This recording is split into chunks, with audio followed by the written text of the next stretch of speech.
Hello and welcome to 20 Lore Pro. I'm SirAshtown, and join with me today as we watch Kindle, aka Noimnot, with his last round here at Charlie's Collectible Show's Lorcana 10K, as our 20 Lore Pro Community Pro is Katie and Clara. How are y'all doing today? Oh, I'm doing well. How are you doing, Clara? Well, too, I'm really excited to see what we have today with Kendall and the Candio in the top 4. I just can't wait. I know. We've seen Kendall do some pretty amazing plays this go, but we also know Candio had a deck list so popular that it has its own name that people have to research, which we may have done before this recording. And Diggy Hole is the scientific name of Candio's deck list, so that it's that famous now. Now, DeCandio is also the first seed, so he will be going first in this match here today against Kindle, and we know, future hindsight, because we already know how the tournament ends, that DeCandio ends up winning the whole tournament. He defended his title, and he won again. Second Charlie's Collectible Show 10K in a row, but he had to defeat Noimnot along the way, and when I was there live watching this match, I was just blown away because this felt like the final match. Not to take away from the finals at all. Our Ruby Sapphire player who competed against DeCandio in the finals, not to take away from that match at all, but this match was really special, seeing these two well-honed, known community players compete here in the top 4. It was a great top 4 match. I'm excited for us to watch it today. I will say that's been one of my favorite things about Lorcana as it becomes an older game. Not older, but as it's aging, I don't know, is that we're starting to see these players that you get excited to see a matchup. And this is one of them where it's two names you know, and you're like, oh, there's a story, there's something, there's a plot. So this is definitely an exciting matchup. Now, us in the future, we know DeCandio is running a pretty interesting list. We know it's Amber Steel, and we know that that deck is probably not Kendall's favorite thing, because that is the only deck that he lost to in the first 8 rounds. So, you know, Kendall's probably not an expert on what he's about to be against, because not everyone has seen a deck built like DeCandio's, as we'll see here. And he starts with the perfect play of a Cinderella singing Let the Storm Rage On to get rid of that Magic Brooms, which is a beautiful opening play for any Amethyst deck. Or not Amethyst. Oh, yeah. I'm so sorry. Amber. This can be really hard to navigate against someone on the play playing that Cinderella 1-drop. Because you know there's potentially an action behind that. So any character you put in play in the first turn could end up just being banished by Cinderella. She does it twice, which is painful. It's what's worse than Cinderella singing Let the Storm Rage On, her singing it 2 turns in a row. Like, 1 time, shame on you. 2 times, shame on me, I guess. Yeah, and it's rough because we also know that, you know, she's singing it, which means he doesn't have to use any ink, so he gets the benefit of doing some removal, getting card draw, and still playing a card that turn. So it's one of the more powerful things you can do in his deck, is really just ruin those first few turns for your opponent. Yeah, I know firsthand that it is really hard. It is tempting to play something on the first 2 turns against the Cinderella on the play. But sometimes you gotta resist, because you know that your opponent's gonna get the advantage here. If we think about it, to Let the Storm Rage On song means an economy of 6 ink. That is huge. It is. It gives such a huge advantage, especially that we know that Kendall has some early game answers for, you know, these aggro tilted decks. But certainly at this point, the board's getting wider, and he doesn't have any board wipes for, you know, the classic turn 7, Be Prepared, or even maybe a Sisu on shift turn 5. But other than that, the wider DeCandio's board is early, the more pressure Kendall's feeling. That's for sure. And like, it's not necessarily easy to remove characters here. Yeah, you could brawl, you could use like a fox to deal with something here, but it, it's not clean cut. You cannot answer everything, especially early like this. And we also know that Kendall has the element of an Amber Steel deck that is not calibrated exactly how other people run. It's not an Amber Steel song. So Kendall's also playing against the mind games of, well, what is Dicandio play and what is he going to do next? So knowing exactly what to remove is not always the easiest when you're playing against a deck that isn't necessarily the deck list that we're used to seeing, which is certainly Dicandio's deck, which is resplendent with dwarfs and mines and no aerials in sight. Yeah, I want to say that this deck plays so well with the Lawrence into Rapunzel. It, it gives you the advantage of 4 strength that you can regenerate by drawing cards with Rapunzel. He's getting all the fun cards here. So he's put pressure on with that Calhoun that's been able to stay around a few turns. That Calhoun has been very cool to set to kind of reward getting some removal, because she does swing for 3 and get 2 lore if she's able to get rid of your opponent's characters. And then we see Lawrence that can now hit for a lot because he keeps getting healed with the Rapunzel. So has a very healthy board on his side. I'm just blown away watching this because Dicandio has drawn 6 cards off of Lawrence and Rapunzel's this game. Yeah, it's like an engine. It's all feeding each other, and it's painful. Especially because Kendall's sitting here going, okay, let the Storm Rage on. And he says, what about again? And then he's like, I'm going to play Rapunzel. But what about Rapunzel again? And it's probably his worst nightmare seeing a play where it happens not once, but twice. So he is going to get to do... And he did the daisy trigger and had to put a friends on the other side on the bottom, which is probably not what Kendall wants if he's digging for an answer to wipe the board. Now, we are 2 turns away from that, but I don't believe that Kendall will get there, especially with, is it Mr. Smee and Lawrence? Oh my gosh. It's definitely something. That's It doesn't what it look like was. it's... Yeah, so he's just menacing with that board state over there. And now we know he could technically shift a Sisu, which would get rid of the Rapunzel and the Daisy, but that's Smee, the Lawrence right now, because he has no damage. He's a 4/4, I believe. Yeah, 4/4.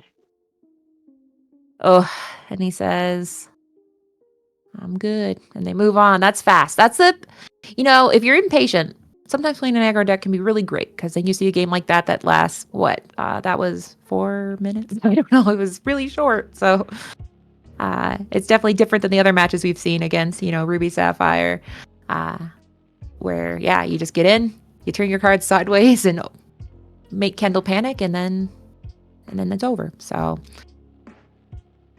I'm sure at this point Kendall's thinking, what did I just play against? And as we know now, it's a very fun deck. I built it because it was that exciting. It's one of those decks, it's very fun when you see someone's deck and you're like, I gotta drive that. And so it was one where I was like, I gotta sleeve that up and play it. And I can attest, it is quite fun. We didn't get to see one of the other. We saw Daisy, but he also runs a Lilo, which is such a fun card. It's a nice little regenerating card, especially if you're afraid you're going to lose your hand size. Lilo is great to have that insurance policy of, well, at least I'll get her back.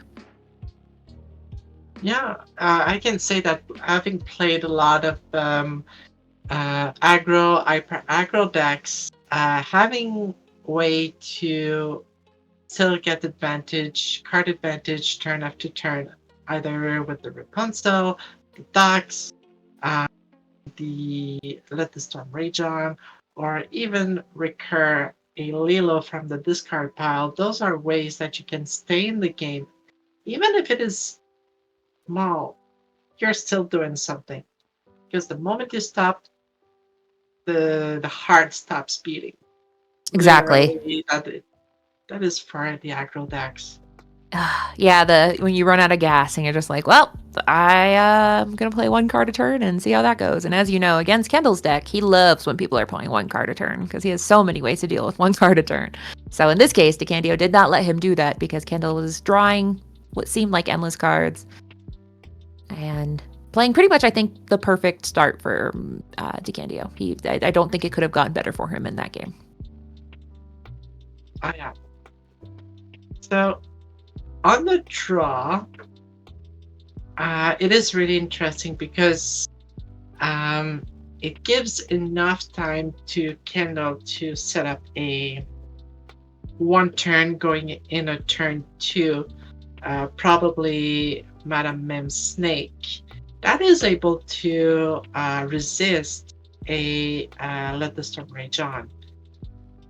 And if Kendall is able to establish some kind of board presence that can last through time, that's what he wants. Yeah, he's definitely trying to just endure the storm. I mean, not to use a storm, but the storm raging on that first couple turns. If he can endure that and hang in, he does have a chance, but it is a rough few first turns for him, even going first, knowing that DeCandio can really fill up that board pretty fast with some frustrating cards to deal with.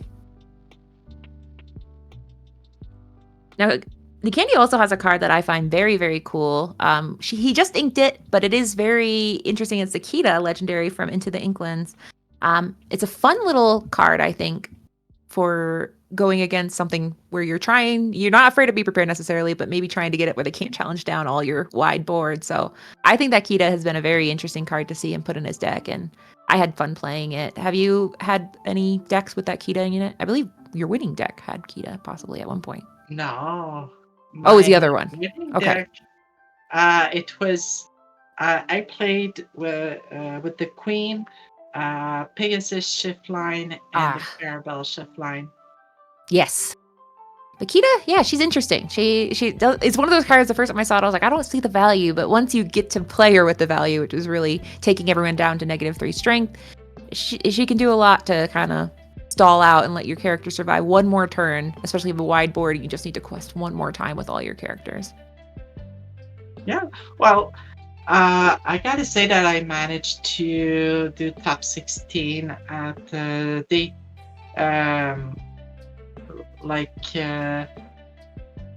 an event on the second day of Toronto that was using the Stitch Rockstar shift line and the Kita shift line.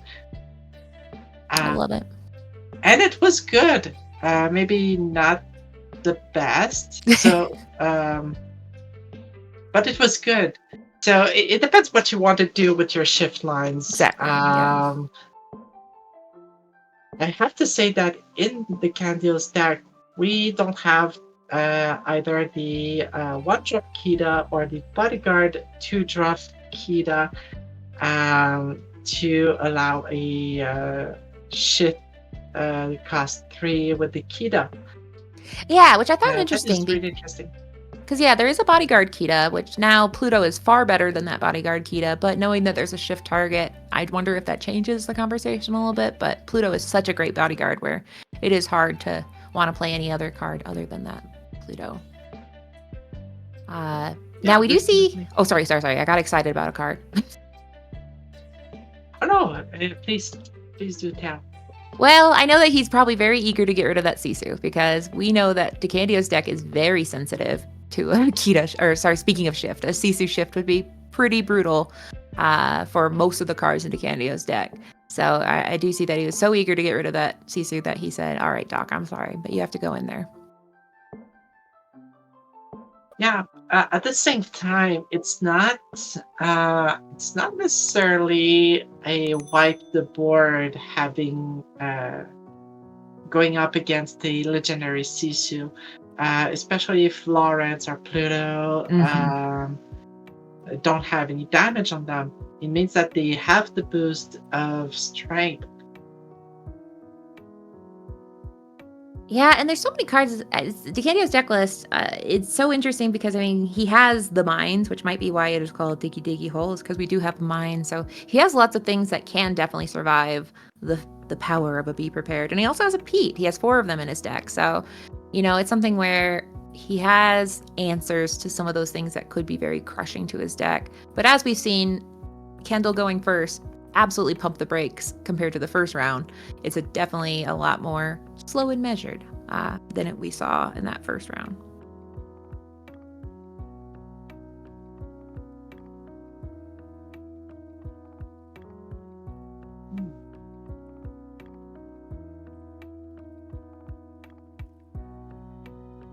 You're doing some thinking here. Some dice shuffling. I know. I don't think he has this line here, but if he did have the Dwarven Mine and then the ability to move Daisy over to do the 1 extra damage to Maui, that would be great. Yeah, and the mine is interesting because, I mean, he has a couple knights in here. He has Doc and he has Happy, which is something you don't see every day. So, and it does look like he has Doc on the board, so he could even deal up to 2 right now. But either way, he just goes ahead and does let the storm rage on. If he can't move something to the mine, you might as well sing a little song and draw a card instead. Which he does hard cast. He doesn't sing that one, it looks like. So, but he's also able to get out one more Daisy. There's something interesting. Daisy activation allowed us to see a bell revealed by Kendall. So that means there could be a challenge or not. It could be useful on later turns then. Right now, Kendall has 5 ink, going on 6. Yeah, that bell, as we saw, moving 3 damage can be sneaky removal. It's not direct removal, but it is a good way, especially on some of these daisies that, have a body of 4, which sometimes people are like, oh, 4. Bell suddenly up and brawl, which is another fantastic answer to Daisy.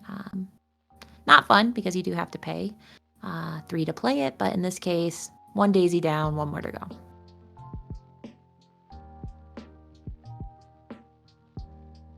But as we saw with the snake and a bell, that Daisy is short work. Oh. He does go ahead and reveal an enchanted Maui. Whoa. Which, while he doesn't quest, he certainly is able to do quick work on several of the cards on DeCandio's deck.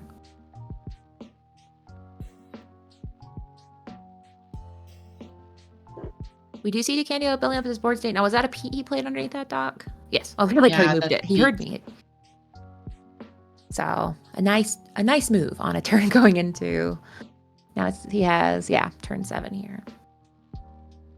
So the sweet spot here would be to play Pete now and then play a Pete on the following turn. That would secure a lot of lore.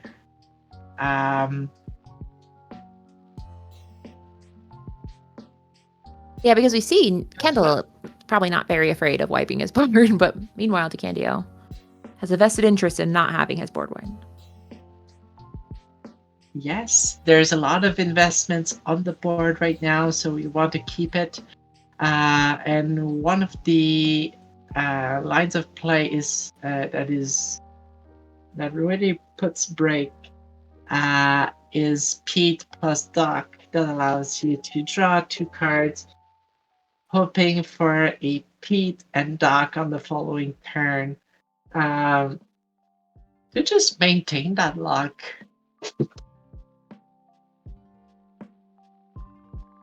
Oh, yeah. So we do see that combo of a snake and a bell. So those 2 work together to deal 3 damage and move some more over to finish her off.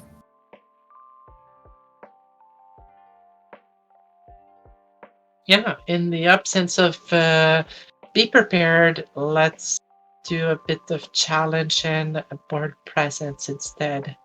And it's a double great for him because, I mean, his big Big Kita, that's not her name. Kita is here. So she cannot stave off a Be Prepared, but she does help the challenging fears a little bit. So now the snake is a 0-3 and Belle is a 1-4.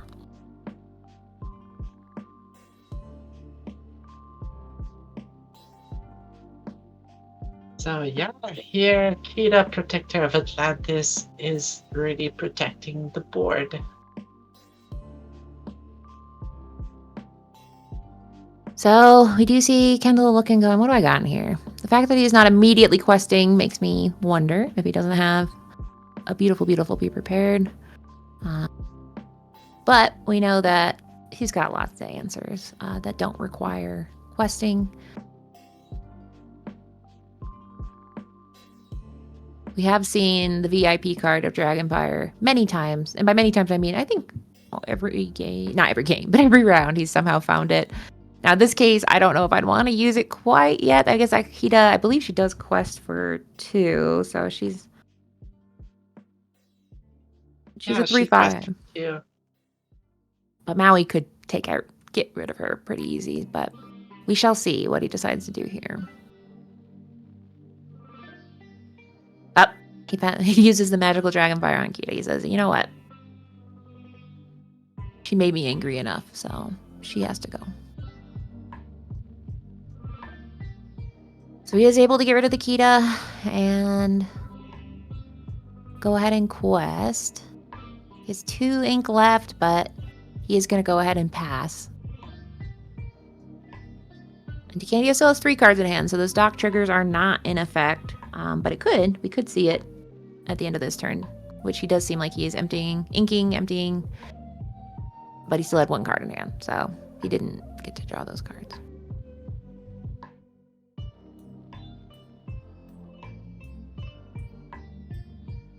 So we do see here that we have a Lawrence. So we got a pretty wide board. So at this point, Pete was, he's getting rid of that Pete. He's questing. So he doesn't even need to use his Be Prepared if he has one, which I don't think he has one, judging by how he's played and looking at his hand. But either way, he's still able to get rid of some of those heavy questers and card draw ability cards. And he is going to go ahead and play a genie to draw a card and hopefully get some more answers. Because Decandio, he's not doing anything super stunning over there, but he is already at 13. So he's been doing some work a little bit every turn. And what is important really for any aggressive deck is to get to that sweet spot of 13 and plus lore to really put anything on the board that is considered a threat. Yeah, I mean, he doesn't have any instant lore abilities in his deck, but he has lots of things where as long as Kendall can't wipe the board over and over, he can still kind of crawl his way there. But Kendall doesn't seem like he's able to find a Be Prepared, but right now I don't think he'd even want to because I don't know. He's got Genie here. I guess Genie would be the only thing that he's really eager to protect. Oh, and yeah, Decandio's really putting on the pressure, getting up to 18 here. So, whether he wants to be prepared or not. It's really dangerous. Yeah. 18. Yeah, so that definitely puts the pressure on where, he doesn't have the luxury of making lots of choices at this point.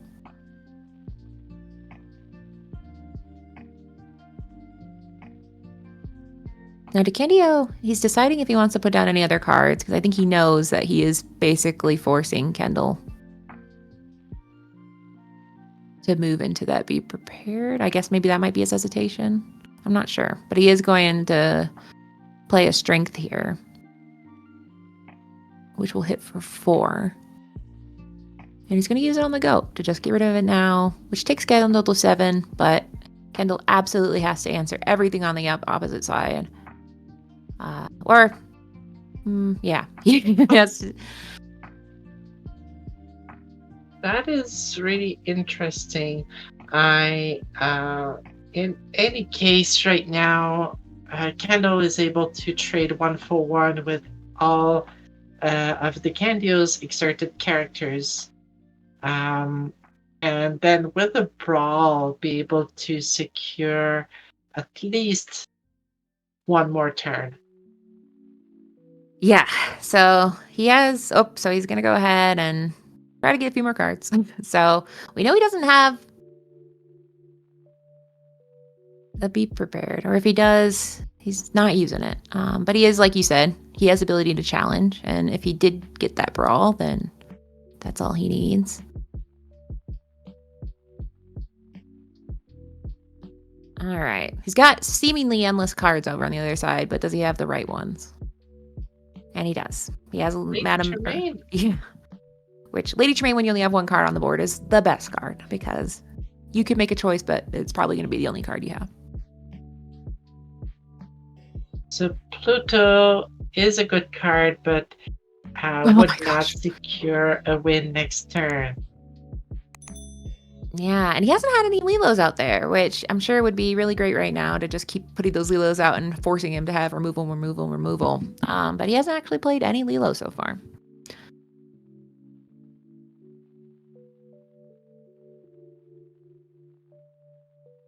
But Pluto, like you mentioned, he's safe against many of the removal on the other side. He would survive against, assuming there's no damage on him, which Belle could come in and change that, or Elsa. But for now, he's a 5/5. Well, in that case, I would say a bounce effect to return Lady Tremaine into hand to play her again would do the work just great. And he said, "I'll try that. Actually, I'll do that if that sounds okay with you. We got to keep giving him good ideas." So yeah, Decandia is not in his favorite place, but this is a good one because he could get that 2 instant lore by taking out some exerted card. Either of those snakes would be great Calhoun fodder, but Kendall's obviously going to do everything in his power to avoid that. Yeah, clearly you don't want to give that 2 lore easily to the Candio. So even questing with Lady Tremaine would be dangerous at that point. But Elsa comes in, taps down that Calhoun. So yeah, Kendall's done a really great job where he was really on the ropes, and he did exactly what he needed to do against Decandio's deck to just be patient and keep getting that removal where you need it. And as we saw, he had Decandio at 18 and still managed to win there. So that was stressful because Decandio's deck was definitely heating up very slowly, but doing what it needed to do. Oh yeah, you just gotta keep calm and play the game. Yes. And sometimes it can be hard because you feel like you get to the point where you're like, well, it's over, right? And it's not always over, especially when you have a control deck, especially with the bounce package. You really can start getting creative with your Bells, your Elsas, your removal, your bouncing, where we saw, there's several times I'm like, be prepared, do it. And he didn't have to do it because he was able to get around wiping his own board by being creative with his bounce package. Which ultimately helped him because not wiping his own board allowed him to get that incremental lore. Now, Kendall's like, I am stressed, so he's gonna go take a moment. And I would be too, because he knows Decandio's going first again, and that is not what you want. As we have seen, it is stressful to go first, to go second, but definitely to go first against his deck list. Definitely. So this is for all the marbles. We know how it ends, but I'm excited to see how it happens. It's so interesting that we saw the first game where it was lightning fast, can't keep up. Oh my gosh, look at the Decandio's board. And this one was a lot more measured. It was a lot more lockstep where both decks were answering each other. So I'm interested to see how this third game goes. Will it be a mirror of round 1 or will it be more similar to round 2? Yeah, and one thing to note is if in game 3 we have a start of Cinderella on the play turn 1, I would imagine there's a follow-up answer in turn 2 and turn 3, maybe, in terms of songs. Because in the Candio deck list, there are 4 Let the Storm Rage On and 4 Strength of a Raging Fire, um, allowing the Candio to deal at least 2 damage to any given character on board during turn 2 and turn 3.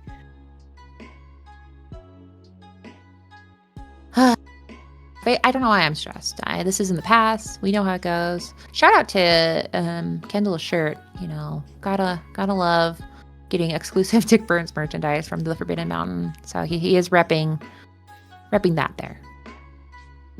I don't see the full T-shirt, but I just see is bad for the brand. Yes, yeah, that is his meme. For his name is unfortunately very noun adjacent. But meanwhile, you have the opposite of his shirt on Decandio's side. Now, this is a commentary I'm sure everybody wants, but big fan of Decandio's sweater there. It is very inviting, very jealous of it. So the good news is same thing. So cozy. Yeah, he's like, if you're going to be playing a game. Now, as I have played in many tournaments, LGSs is not when I ever want to wear a sweater. I always feel like LGSs are never the temperature I want it to be. But in this case, it's working for him, as we know.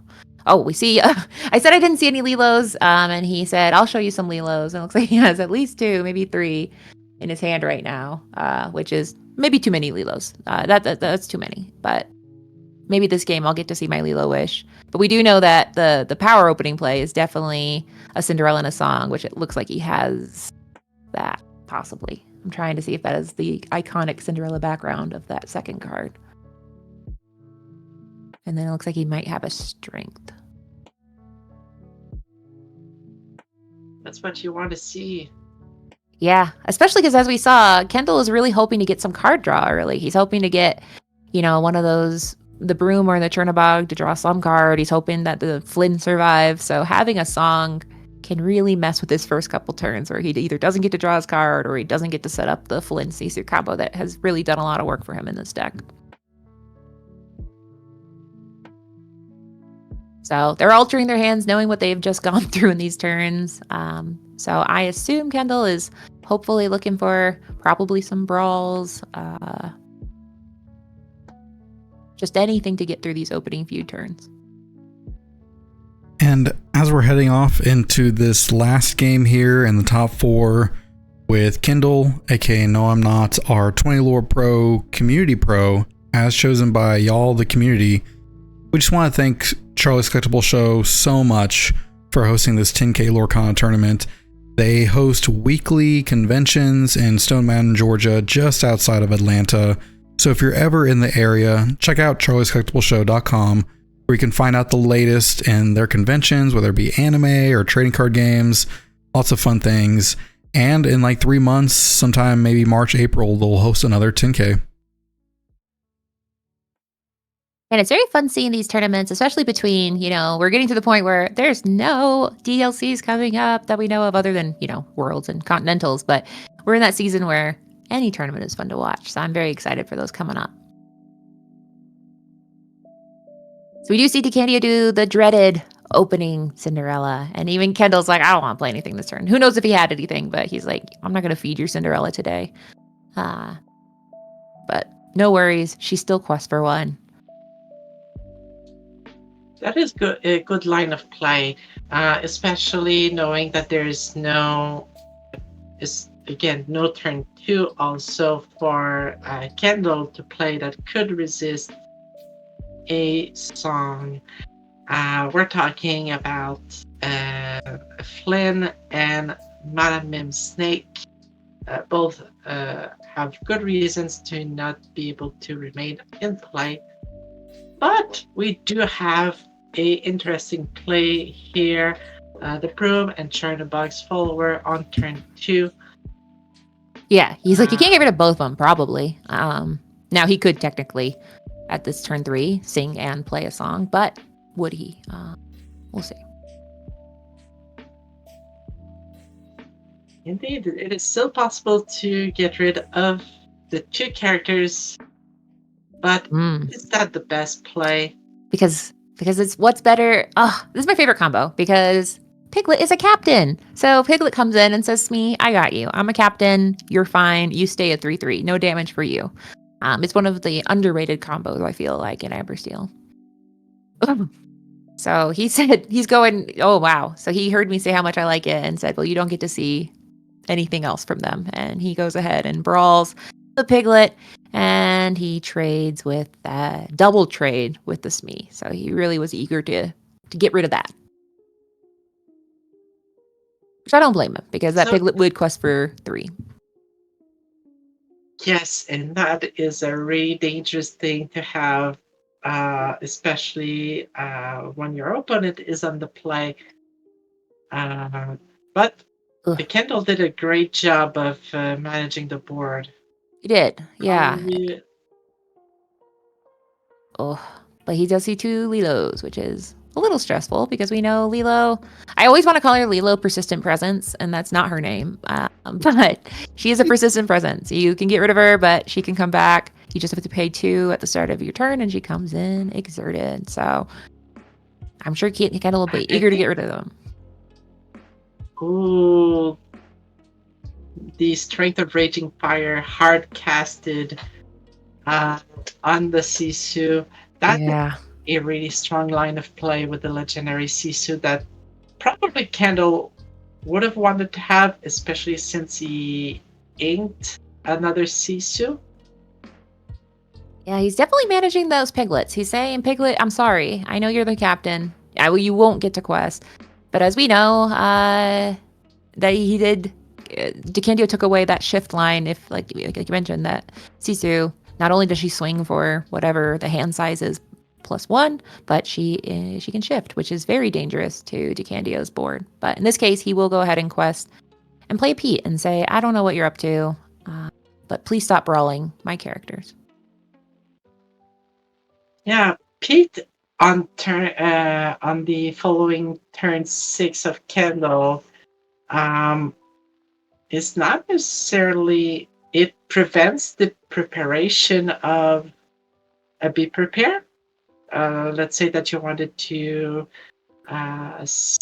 cast or sing friends on the other side, you can't.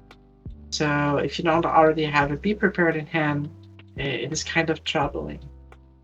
Yeah, so it's like you mentioned, not the greatest time, but sometimes when I see someone play a card early, I'm like, does that mean they have 2? So that's always my thought process when I see a card 1 turn before I expect it. Is they're like, it's okay because I'm going to do it again. But we don't know.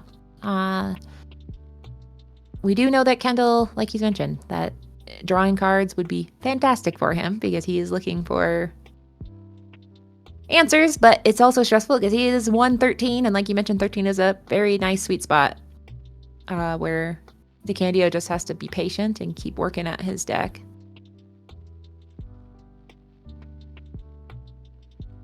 But he does go ahead and get rid of that Cinderella, which...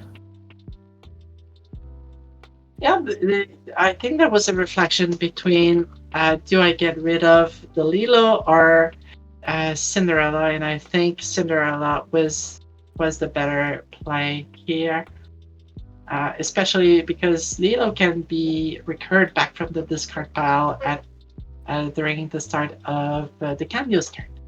And in theory, Stout-Hearted, I think she's a knight. I mean, there's a chance where he would put a Stout-Hearted shift line in here. It'd be he doesn't have that, but it is something that could be menacing. But instead, he just keeps feeding his board and saying, do you have an answer? Well, it is a possibility. Like, you could have some delusion saying, yeah, Cinderella Stout-Hearted is not a 7-cost character. It is a 5-cost character. Yeah. Because I can shift her for 5. And it's interesting that you can sometimes play against yourself that way, where you're like, do they? I don't know. And you have to kind of play against everything you know about every deck. Especially when you're playing a slightly off meta deck like DeCandio's, where he knows that he's not afraid to put in cards that will surprise you. So I would definitely be eager to get rid of Cinderella, especially knowing she can sing. I don't know. But Cinderella goes bye-bye either way. Yes. Because she can sing. Oh my gosh! Wow, that's hard. And it's hard because he has so many answers right now, and he couldn't do the be prepared. I guess. Oh, I guess I'm trying to think through here. Was he only at 5 ink there? Yeah, Kendall didn't ink on turn 6. Oh my gosh! So that's so painful. So he was kind of that hurts. But even then, playing a be prepared on turn 7 when your opponent has 2 Lilos. Yeah. In their discard pile, your opponent plays them, and unless you draw the Maui on the following turn to deal with the Lilo and deal with it. Yeah. It is hard. Because no matter what he does, he's like, I have to do it again and again. Because we kind of saw that in his other matches where he can have answers, but he has to have answers over and over again, which is not easy to do, especially against Decandio's deck, which is kind of built to be a little versatile with its answers and kind of psych out your opponent a bit with all the different things it can do. So really amazing to watch. I'm sure, SirAshtown, you got to watch that in live real time, right? Oh yeah, this matchup, watching it live was just crazy. I mean, everyone was circling the table, everyone was excited to watch it, but just to see it play out the way it did was, I mean, incredible. Yeah, and we saw that. I mean, the second round, Kendall was patient and he was able to kind of get through the aggro of it all that Decandio's deck can do. Now, Decandio's really showing off his 20 lore mats here. He's like, I have 1, I have 2, and I'm on top of the other one, so that was impressive.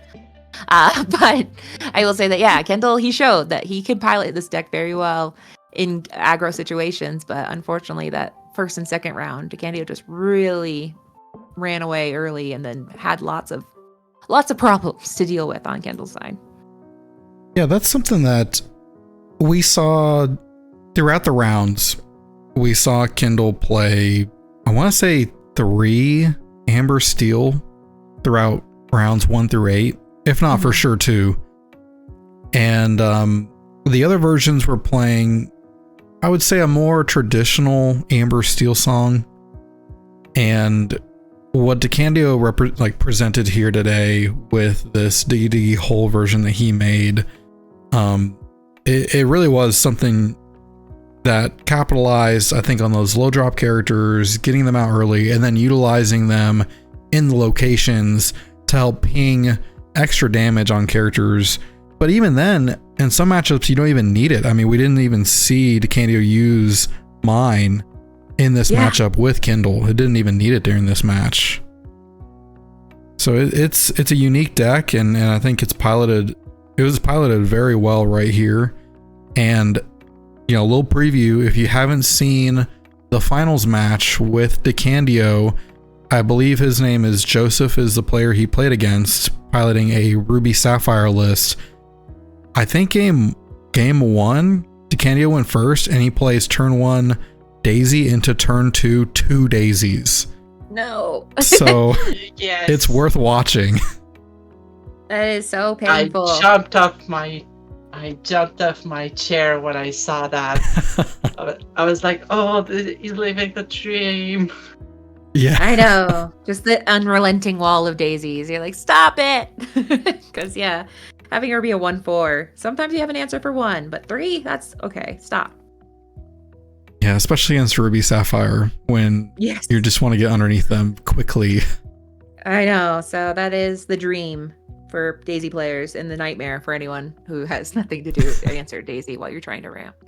So amazing stuff. I am so glad. I think Kendall is I love that he has been sticking with this deck. I mean, it's a great deck to stick with because it's been consistently good, but he's also shown that it's an adaptable deck, and he's shown that it can adapt against a lot of decks. So I have very much enjoyed getting to watch Kendall through all these matches because, yeah, it's cool to see someone who has honed their craft do such cool things with it.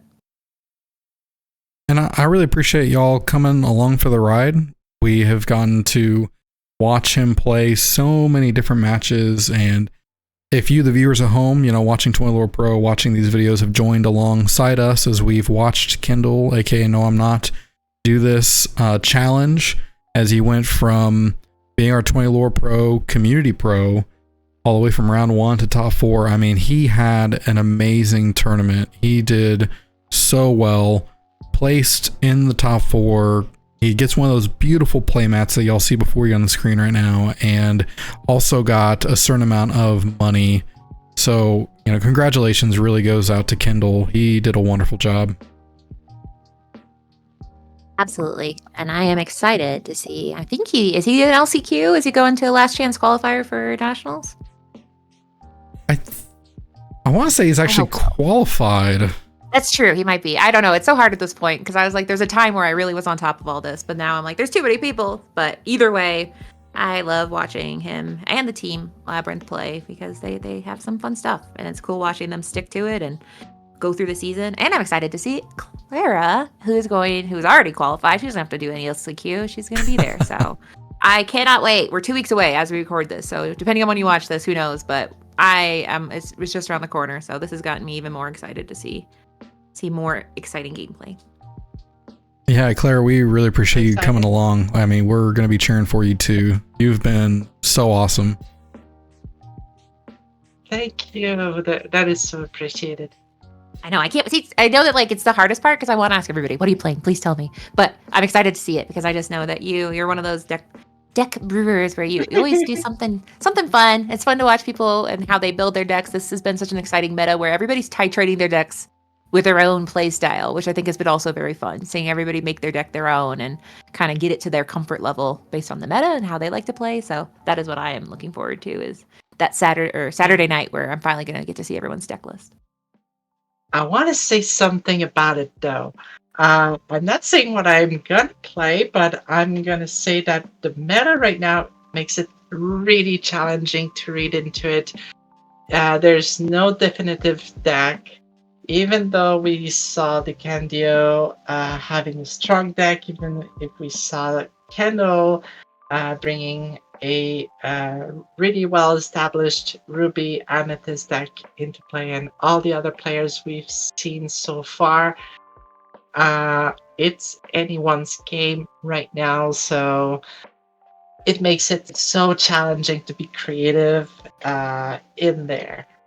Oh, yeah. And the fact that when a deck does well, it almost puts a mark on it. Because, I mean, as we saw, DeCandio played this deck, and suddenly there's the players poll. I believe it's the Lorcana players poll that they do each week. Suddenly, oh, what do you know? Steel Song is the #1 deck that people are like, it's the best deck. So it's very funny to see. And also Amethyst Steel was #2, which was piloted by Zach Bivens in the international championship. So the unofficial one. So it's interesting that once a deck does well, it's almost like, well, don't play that because now everybody is ready for it. So it's very interesting to see how fast things can change in the meta too.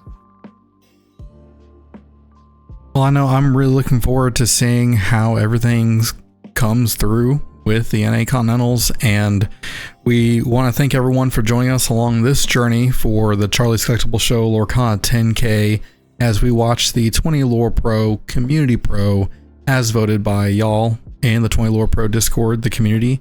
There's the QR code in the bottom right of your screen. If you're not a part of the Discord, highly recommend it. There's almost 6,000 members in the Discord right now. Lots of discussions going on about the upcoming Continentals, decks to play. People post their lists, they ask lots of questions, and there's player guides. And if you look at the description below of this video, we're going to have links to Katie, links to Clara, and links to Noimnot and his Ruby Amethyst player guide. We really want to thank y'all so much for watching today's video. Katie, again, thank you. Clara, thank you so much for coming. Really appreciate y'all. It has been a pleasure. Well, we will see y'all here in the next video. And for those of y'all going to Continentals like Clara, good luck, and we hope to see you there.